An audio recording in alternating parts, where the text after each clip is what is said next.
Indeed, the name of the show is Ideas, Influence, Impact, and Income. And that's vital. But there's one other thing, another I, that goes along with everything we do, and it is interesting.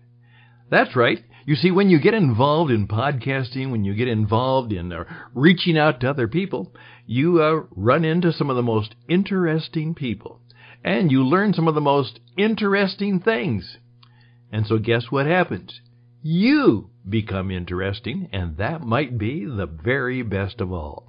Well, today, the question is, would you like to write a book? Well, most people never do, but they'd like to.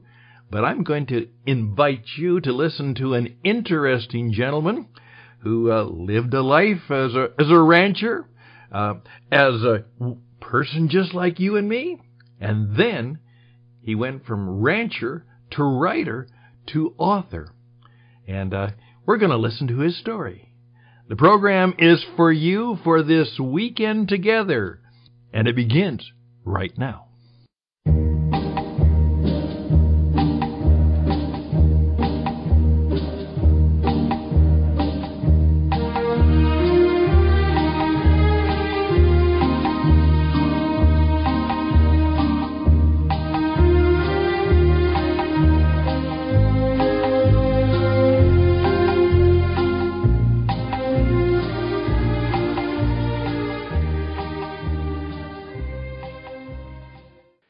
Well, as I promised you, we always have interesting people here, and you'll learn more here by accident than most places by design. On the other podcast that I do, the Cowboy Up podcast, it was fun to be introduced to a gentleman named Randall Dale. And not only was his story fascinating in that he went from being a cowboy to a writer, that I just said, Randall, come back. Get behind the microphone and tell us your story. So, Randall, you're on. Well, thank you, Stan. And I think you're right. They may find out something by accident if it's for me trying to teach somebody something. But like we talked before, I had no intention ever of becoming a writer, an author. In fact, I can remember back to my first college English class. I made the professor mad when I said, who in the world would ever want to be an English teacher? This is the stupidest stuff I've ever heard. So I didn't get a very good start. But as life goes on, things happen. And of course, I grew up in a ranching family, and we always had cows and horses, and we did lots of things. And then as I grew up and then went to college and eventually got married and moved away and had kids of my own. My dad called me one time and he said, hey, I need to push some cows. Come on over and help a little bit. So I took a day off from work and I went over and we saddled up and away we went. Well, on the way out to the windmill where we were going to get the cows, he told me, he said, I went to this cowboy poet thing the other day and it was really cool. I think I'd like to do that. And I said, well, more power to you. Go right ahead, because that's the farthest thing from my mind ever trying to write a poem or anything like that. Well, as we were riding along, he said, and this is a story I'd like to write a poem about. So he told me this story he had dreamed up. And, it was a pretty interesting story. I thought, wow, that's pretty cool. So over the next years, I would take that story and I would tell it to my kids and for bedtime stories. And each time I would tell it, it would get a little longer and a little better. And then I started telling it to the Boy Scouts when I would take them out on a camp out and whatnot. Well, years passed and my kids grew up and went away and got married. And now they got kids of their own. And 5 or 6 years ago, they started after me. They said, Dad, you've got to write that story down. And I said, oh, give me a break. I can't write anything down. I have no desire to write it down. So they kept after me. Well, it's a legacy for your grandkids. Your grandkids need to know that story. And I said, of course, well, you guys tell them the story. Oh, Dad, we can never tell as good as you. And so one Saturday morning, I just sat down at the computer and started typing the story. Well, after about 4 hours, it became very obvious that this was not just a little short story that I could tell in 10 or 15 pages. And I grew up reading, and I read Louis L'Amour, probably every book he ever wrote, and Zane Grey and Max Brand, and all the the good authors. And so I thought, I could make this into a little short Louis L'Amour sized book, because there's enough there for the story. So actually went really quick. Over the next several weeks, I just made it a goal to try to write 2,500 words a day, which is about a chapter. So I just made it a goal to write a chapter a day. And I actually enjoyed it. It was really fun to put this story together and just see the picture in my mind. And it was like a movie that just played in my head. And I typed as fast as I could to get everything down on paper that I was seeing in my head. Well, I finished what eventually became the first half of the Partners Trust book, and I sent it out to my kids. And of course, kids are great. Oh, Dad, that's the greatest book we've ever read. Oh, if you've ever published that thing, it'll be a worldwide bestseller, on and on. And good for kids, they're pretty biased, but it made me feel good. But the thing that actually really turned me on was they started sending it to some of their friends, because I just sent it as an email in a Word document. And pretty soon I started getting emails from people I didn't even know saying, wow, we loved your book. When's the next one coming out? And, as that went on, I thought, wow, that's fun.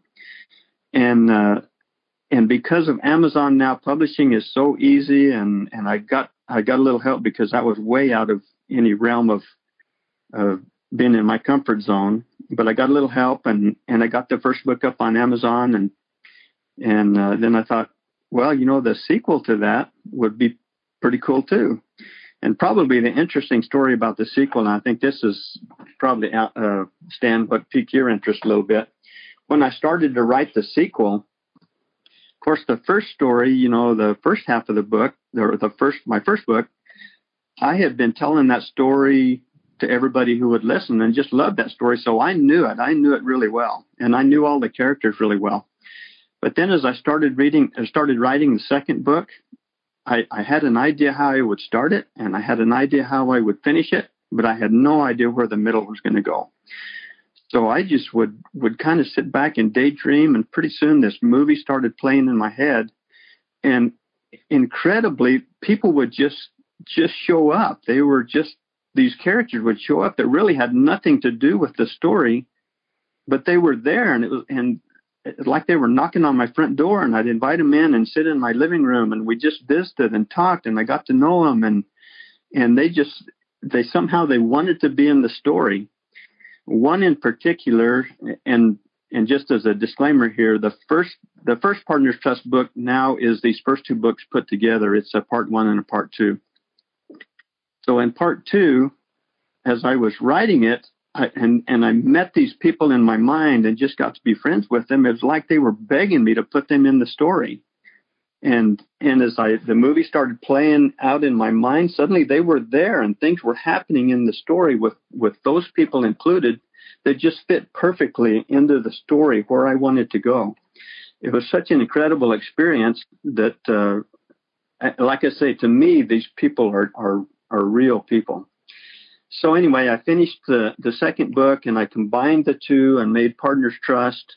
I got that up on Amazon, and it really surprised me. It took off, and a lot of people read it. It's not a fast-moving shoot-'em-up Western. It's a modern-day Western about this kid who comes into contact with the horse of a lifetime, his horse of a lifetime. And, many of us that have been around horses our whole lives, we've had that horse of a lifetime. And I think that's where so many people enjoyed the book, because they could relate to it. In fact, I had one friend of mine. He's not a reader, but his wife reads stories to him. And so I gave the book to his wife, and she read the story to him, and he just grinned. She said he grinned the whole time, because he says, I had a horse like that. So I think that's kind of touched the nerve a little bit of the people, the cowboy type people, that they've had those kind of horses. But also I get a lot of reviews from people who've never been around ranching and never been around horses. And it was, they say, just like a window opened up to them where they could see what ranching really was in the Southwest, modern day ranching, and the trials that people go through, and just what goes on a ranch and on an everyday basis. In fact, I got one review that was really interesting.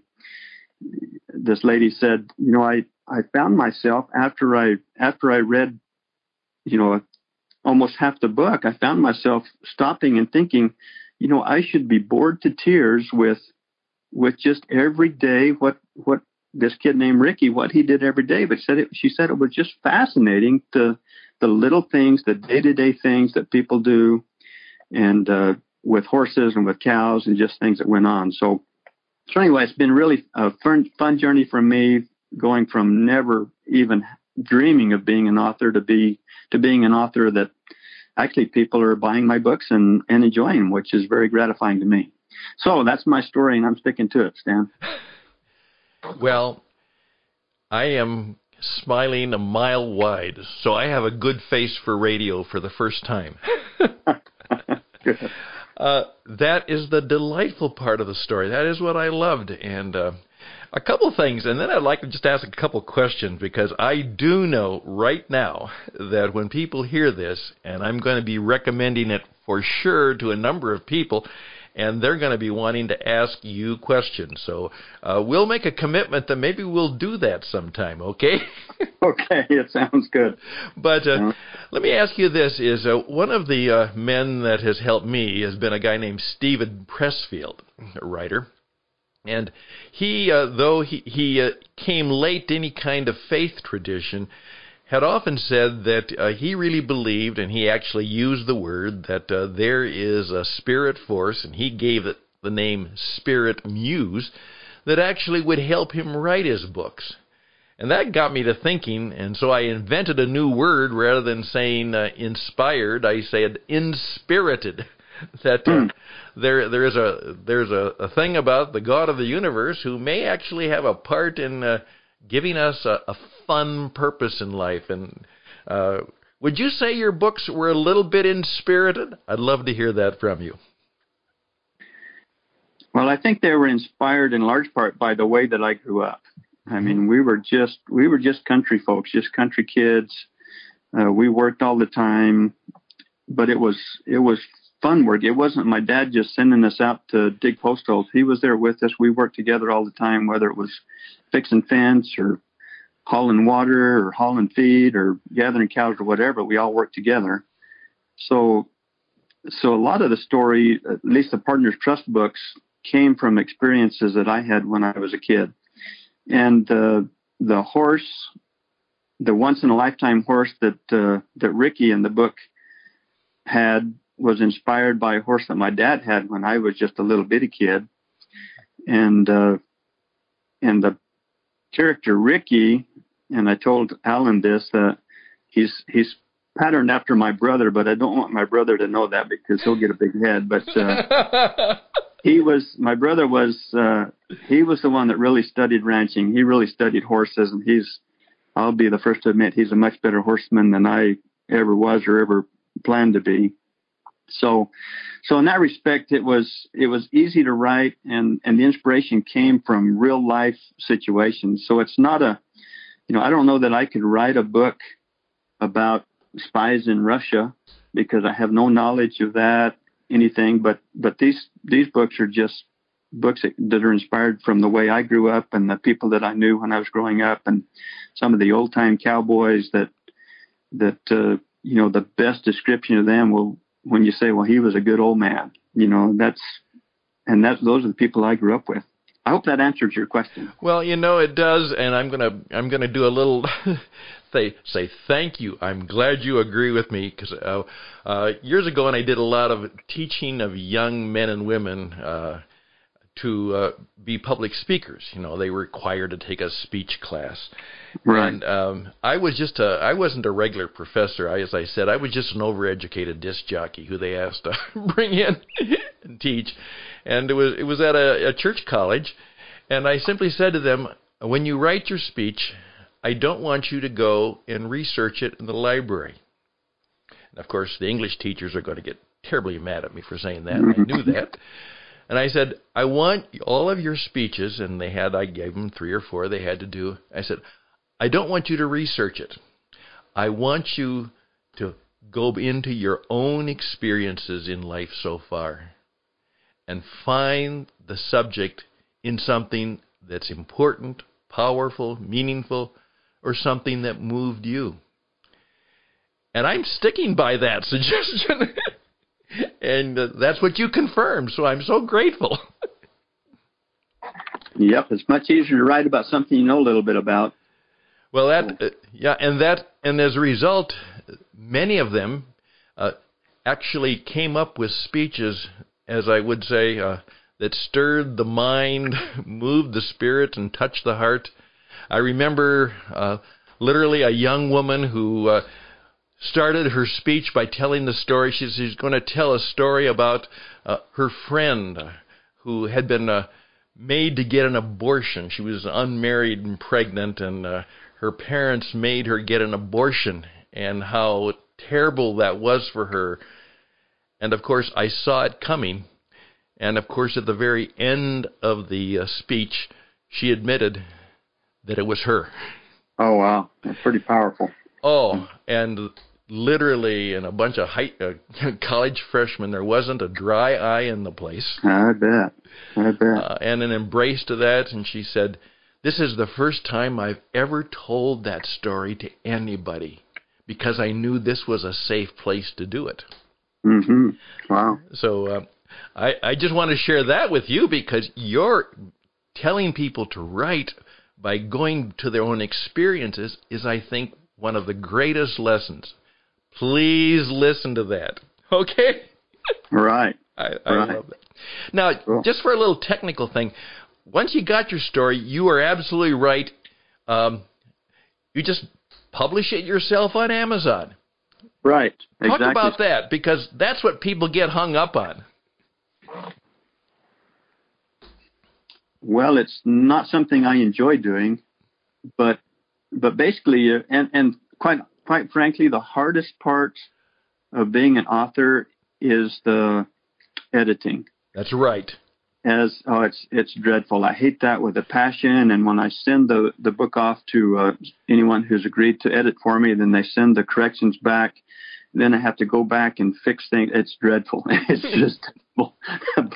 but it's part of the beast. It is what you do. But then after you get it all edited, basically you just go to Kindle on Amazon. You set you up an account, and if you have a Word document, I mean, it doesn't have to be anything special. They do all the formatting for you pretty much. You just kind of follow the prompts and follow YouTube. You can learn how to do anything on YouTube.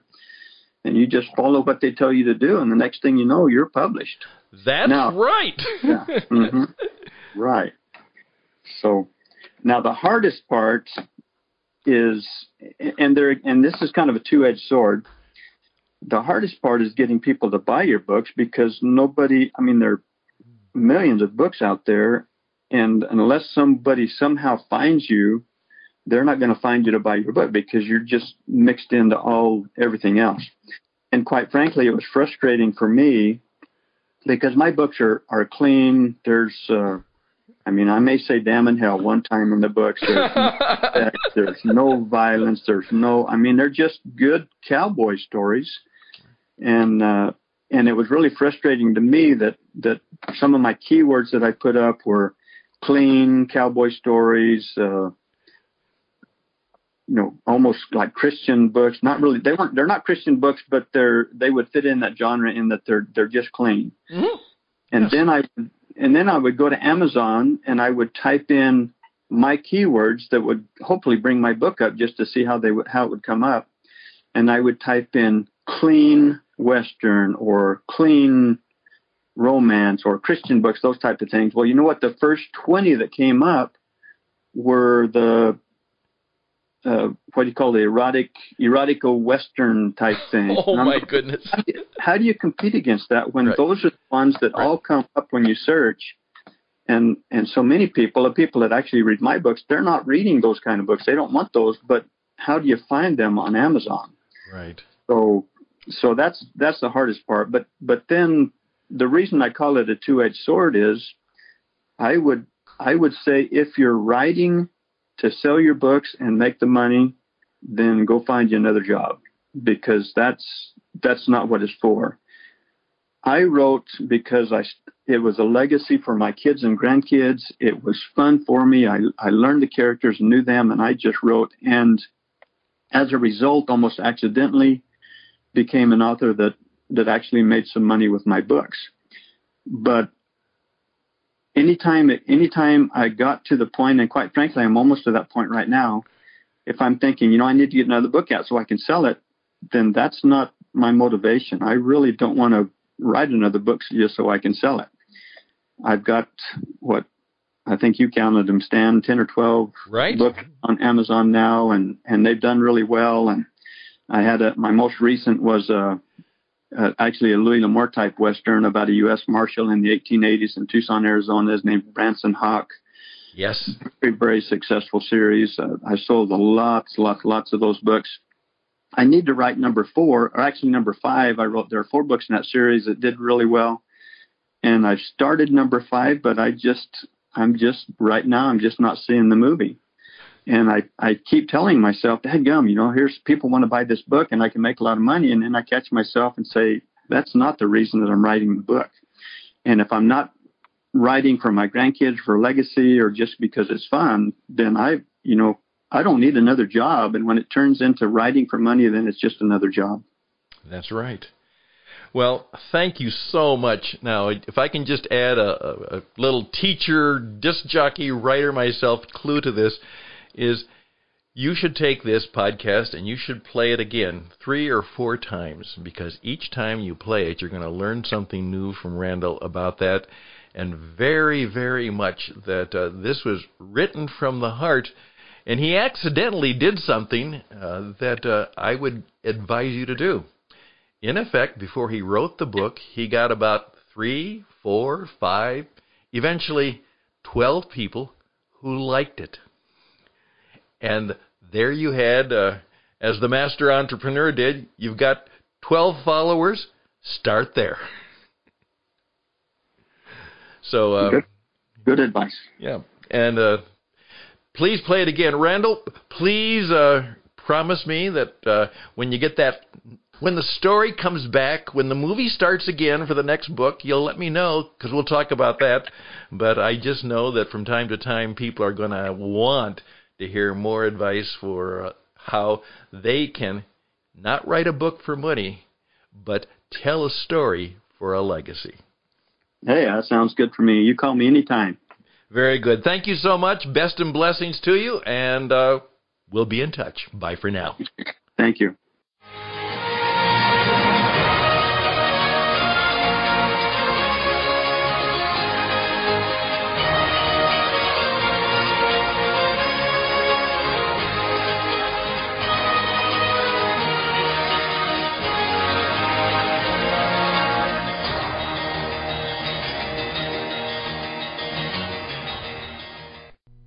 And indeed, we told you, you'd learn something interesting from some very interesting people. And thanks to Randall Dale.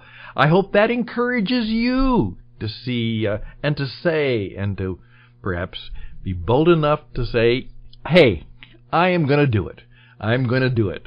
The second quarter of the better year, hopefully, is here, and that's the project I'm going to probably start on.